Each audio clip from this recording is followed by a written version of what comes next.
Aquarius, per usual, there are a lot of changes happening in the stars in the month of May, and it's going to affect you in specific ways. So in today's video, I want to give you your quick but complete rundown of everything that you need to know that is happening in the stars in the month of May of 2025 and how it's going to affect you.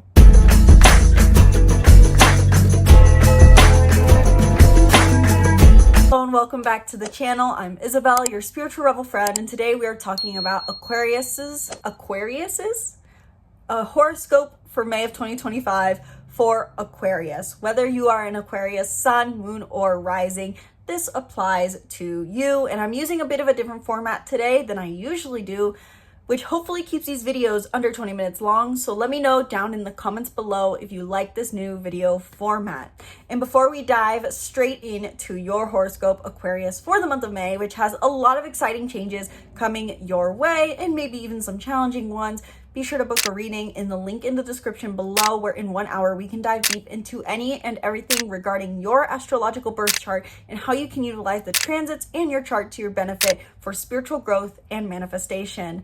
If you're interested in learning more about your chart or how transits will affect you, book a reading down in the link in the description box below or in the card up above. And if you like this horoscope but wish it was further tailored to your birth chart, check out my astrology coaching membership, where you get personalized monthly guidance to the stars based off of your unique desires and your unique birth chart.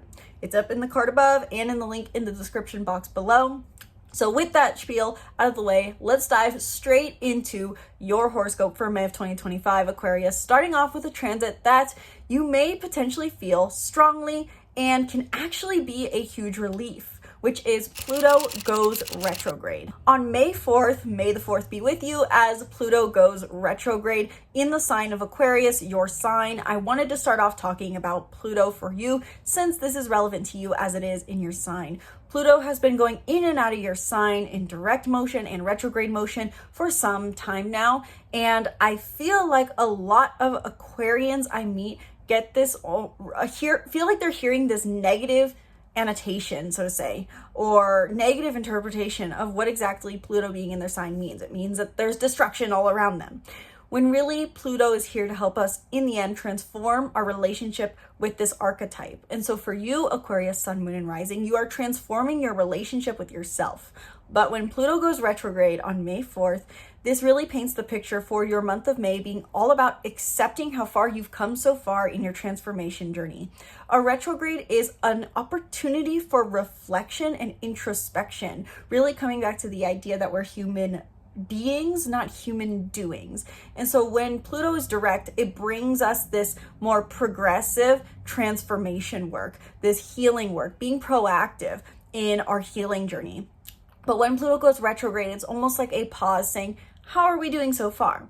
And so for you, Aquarius, May of 2025, with Pluto being retrograde this entire month and retrograde until October 13th, brings this theme of reflecting on how much you've changed your sense of self and how you've been trying to change yourself recently. Brings this introspective energy to how you perceive the self and maybe how harsh you are on yourself in your healing journey. Now, not only does Pluto go retrograde in this month of May of 2025, Aquarius, we have quite a few other planets and non-planets moving throughout this month. So let's start off with some of the basics, and starting off with the sun. The sun, per usual, is going to be in Taurus and in Gemini, specifically in the sign of Taurus until the 20th, which then it will switch into the sign of Gemini from May 20th onward, finishing out the month. For you, this transits your 4th and your 5th house, which means that over this entire month of May, Aquarius, you're likely going to feel that you gain the most energy and vitality the more you prioritize your home and family, and then your pleasure and play, as this is, once again, your 4th and 5th house. In the first 20 days of the month, I would potentially recommend, but not needed, to spend more time at home, enjoy the place you live more, really prioritize your home, whether that is literally the home you live in or the town you live in, really trying to soak in appreciation for how much stability your home and family give you. And this could also be more so in the place of what gives you a sense of home. So if you don't feel like you're close with family or you don't love the place you live, really centering in on what gives you that sense of home. On May 18th in particular, this could be an important day for you, Aquarius, Sun, Moon, and Rising, because the Sun will conjunct Uranus and Taurus at 27 degrees in your 4th house, which could bring unexpected changes to your place of living, both the home you live in and the town you live in, and also your home and family.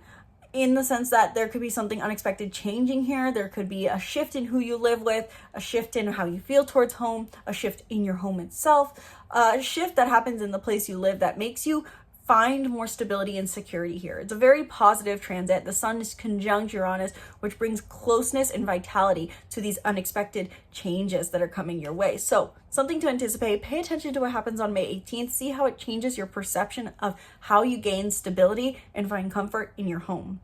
And then from the 20th onward, the Sun is in Gemini, a fellow air sign in your 5th house, which is a great time to focus on doing the things that bring you pleasure, passion, and simple life enjoyment.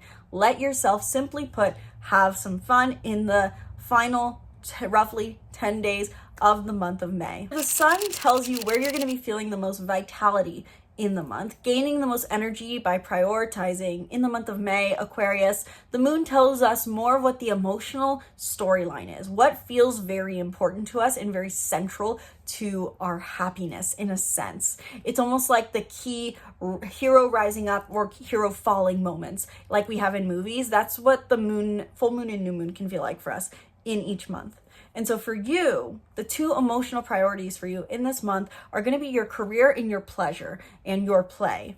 That is because on May 12th, we will have the full moon in Scorpio, which activates your 10th house. So there may be some sort of fulfillment, reward, and culmination coming up around May 12th in your career and recognition. Maybe you're feeling like you're deeply invested and passionate finally about the work you do after for the last maybe 6 months trying to shift your work, or in the last 2 weeks trying to prioritize more of your home life. And in the beginning month of May in general, with the Sun being in the opposite sign Taurus in your 4th house, you're trying to prioritize just finding this warmth from your home and just spending time at home. But on May 12th, there may be this final culmination, emotionally deep culmination that happens with your career, where you finally feel like you're getting to do the obsessive, investigative, or even work that you like to do, or even finding emotional connection with someone through your work. And then May 26th, we will have the new moon in Gemini, and this will be bringing a desire to initiate something new in your pleasure, play, romance, dating, and passion projects. There really is 2 major aspects or sides, facets of the 5th house, one of which is the romance side of passion and one which is the creative side of passion. In the end, the 5th house has to do with the things we do for the sake of life enjoyment, just for the sake of pleasure and play. And so with the new moon in Gemini in your 5th house, you may feel called to do something new, initiate something new, start something new with someone, start a new creative project, start dating someone new, start a new passion expression for the sake of passion and pleasure. So pay attention to what comes up naturally, emotionally during May 26th. What do you feel called to initiate during this time? And it could be a good time to initiate something new in your pleasure, play, romance, and creative expression. Mercury also moves pretty fast in the month of May. As it is finally direct, it will transit 3 different signs, and Mercury will not be retrograde until July. So this will be an ongoing rapid fire mental energy that is present for us all, even in the month of June. But for you specifically, Aquarius, this is activating your 3rd, 4th, and 5th house. To break that down chronologically, in the first 10 days of the month, Mercury will be in Aries in your 3rd house, which accentuates communication in your daily network, as well as on social media, and in your focusing on paying attention to how you communicate yourself on a day-to-day basis is really what I would say. If you do any form of content creation as well, such as social media, YouTube, TikTok, all those things, if you are writing a book, publishing a book, or doing some sort of speaking, this is also tied in because it has to do with our communications that we do. And so this could simply put be your daily network or reading, writing, publishing, content creation of some kind. In the first 10 days of the month, it is simply put accentuated to prioritize your communication here. This is tying into the themes that were present with the solar eclipse in Aries on March 29th, because Mercury was retrograde in Aries and in Pisces during this time, and Mercury's been through the ringer, so to say, in Aries for a while. So this is still you wrapping things up in the first 10 days of the month in your communication with your daily network and your daily circle, as well as any sort of maybe publishings you do, such as content creation, writing books, or public speaking. And then May 10th through the 25th, Mercury shifts into the sign of Taurus, leaving behind once and for all the story that has been playing out with the eclipse season. And you get to focus on communicating at home, feeling much more stable at home. This is overall, I would guess, more reserved energy for you, Aquarius, feeling like you get to hide more behind closed doors and just focus on communicating the bare minimum. If you feel less chatty during the 10th through the 25th, know that just Mercury's in Taurus that is accentuating stable styles of communication, only saying what is necessary and saying what is necessary in your home life behind closed doors. And then we finish out the month, May 25th onward, Mercury enters Gemini into your 5th house. And I'm noticing that I have a typo on my cover here that's going to be over the screen, giving you the dates for Mercury's transits.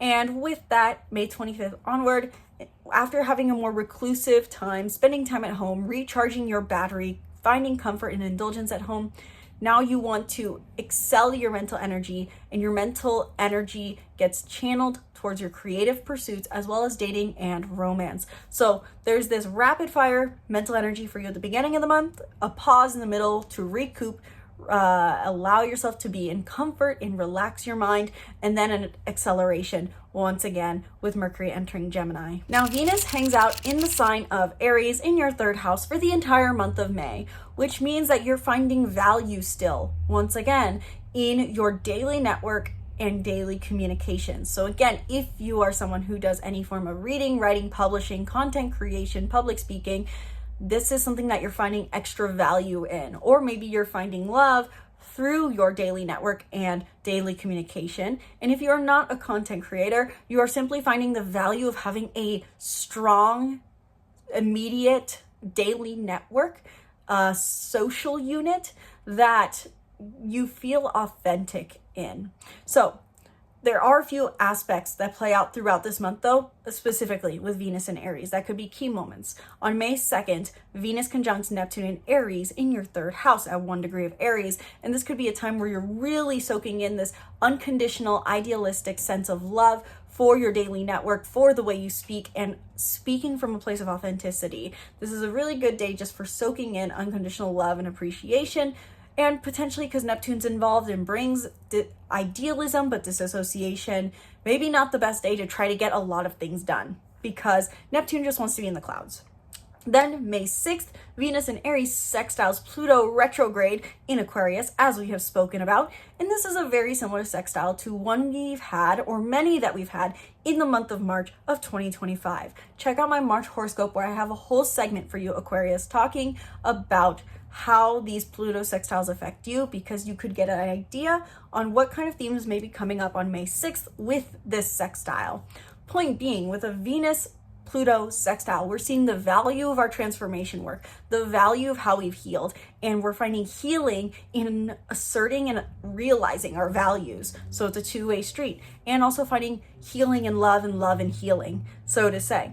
With Venus and Aries sextiling Pluto retrograde in your sign, you may be potentially finding love through healing conversation in your daily network, or finding just more healing in conversing with your daily network in general. Really, there's healing in the words that are spoken, in the words that are transactions, so to say. So not you just saying something, but this being spoken to you. And then May 21st, we have Venus and Aries forming a trine to Mars in Leo in your 3rd and 7th house. Mars is hanging out in this entire month in the sign of Leo, as I will put over the screen as a recap later. But with Venus, or maybe it'll fit now, one or the other, Mars hangs out in Leo this whole month And so with that, there is a focus on your energy and action being channeled toward your one-on-one relationships. You're finding that you want to pursue and take action towards passionate, authentic playful relationships, not just romantic, but also platonic, potentially. And with this trine between Venus and Aries and Mars and Leo, this could be a very positive moment for your love life. Simply put, as Venus and Mars, divine masculine, divine feminine, are involved, you may find love through your daily network, or maybe even connecting with people in your daily network in a more one-on-one setting as well. And also with that, for the less love approach to things, simply put, your daily network and your one-on-one connections are harmoniously thriving, so to say. And this is a very similar trine, once again, to a trine I believe we had on April 19th or so between Mercury in Aries and Mars in Leo. So check out my April horoscope for my quick snippet talking about what it means to have this Mercury trine to Mars. Now, Jupiter is in the sign of Gemini for this entire month, which means you're still pursuing expansion of your creativity, your romance, your pleasure, and your play. Something that you've been working on since May of 2024. Being more curious and expanding what you're learning in your pleasure, your play, your creativity. Maybe you're learning a new creative pursuit. That's how I think of this energy. Maybe you're meeting people romantically through more curious endeavors, so to say. But May 5th, Mercury in Aries specifically forms a sextile to Jupiter in Gemini, which is a great day for mental clarity and spiritual growth. Jupiter is not just about physical expansion, it brings spiritual expansion. And so a Mercury-Jupiter sextile really does accentuate spiritual growth and clarity. This can be where we feel a sudden aha moment or sudden realizations. With this happening in your 3rd and 5th house, there may be realizations about or in your daily network or your creativity. Maybe you have realizations about dating, maybe you have realizations about creativity, maybe you have streamlined creativity, feeling really untapped or open potential to your creativity. Maybe you feel even that you're simply finding more personal, authentic expression in your daily network once again. It would really be, there's a lot of 3rd house energy. Anytime I've mentioned 3rd house energy roughly, or Aries energy in your horoscope, Aquarius, I would recommend that those are days to pay attention to the words being spoken in your daily network or the content creation that you're doing, the speaking that you're doing either digitally in a network or in a physical everyday network. And then May 18th, we have 2 different aspects happening with Jupiter and Gemini at once. Jupiter and Gemini sextiles Chiron in Aries, and Jupiter and Gemini squares the North Node in Pisces. So Chiron in Aries is in your 5th house, and the North Node is in Pisces in your 2nd house. What this means is that you are overall, until July of 2026 that is, moving towards self-sufficiency, self-worth, and grounding yourself in more material security and assets and emotional assets, so to say. But you may not feel like, or better said, on the 18th, you can really feel that there's a lot of healing going on, a lot of realization, a lot of clarity, a lot of self-growth and healing being done, but it may not feel like you're moving in the right direction towards self-sufficiency. Maybe it feels like, I don't know how these healing pieces of me are gonna fit into this picture. And simply put, with a square is an angle where we can't see around the corner, so to say. So patience is key here in giving yourself time to just allow yourself to soak in this healing, because with this sextile between Jupiter and Chiron, this is a very healing aspect that can be massive for all of our spiritual growth and personal growth and healing. And last but very not least, on May 24th, Saturn enters Aries into your 3rd house, which again, I feel like anytime I hear about Saturn transits, people bring up this idea of fear, or at least whenever I hear my clients talk about it, they get fear associated with Saturn transits, as if Saturn is going to ruin something. But Saturn brings us, while it can be restriction, it brings us discipline and authority. So on May 24th, Saturn entering Aries into your 3rd house, from then on, this can be a time for you, Aquarius, to establish authority and discipline in your daily network, being more responsible for your needs in your daily network, continuing to show up in your daily network, either digital or physical network. Once again, that's where this content creation or just daily network comes into play. This is a time for you to establish discipline here, to maintain your values, maintain your desires, and maintain all the changes you've set into motion in the last 2 years. Saturn entering Aries gives you the authority you need, or the desire to be an authority that you need to maintain your values in your daily network, daily communications, reading, writings, and publishings. And that is really the final transit that we need to talk about for you, Aquarius, in your May of 2025 horoscope. So Aquarians, let me know down in the comments below. Is Aquarius your sun, your moon, your rising? Did this resonate for you? Are there any transits you're looking forward to? What are you currently working on in your life? What is it you're currently looking for? What is it you're currently going through? And how do you hope that May of 2025 shines a light on maybe the struggles that you're going through? Let me know all your thoughts down in the comments below. And if you have more questions regarding how exactly May of 2025 will play out for you, then book a reading down in the link in the description box below, where we can dive deep into any and everything regarding stars and your life in 1 hour. Learn more information down below. Drop a comment if you have any questions, and check out my astrology coaching membership if you would like personalized monthly guidance to the stars based off of your unique desires and your unique birth chart. Learn more down below or in the card up above. Thank you guys so much for watching this video. Sincerely hope you enjoyed. Once again, my name is Isabelle. From my heart to yours, namaste.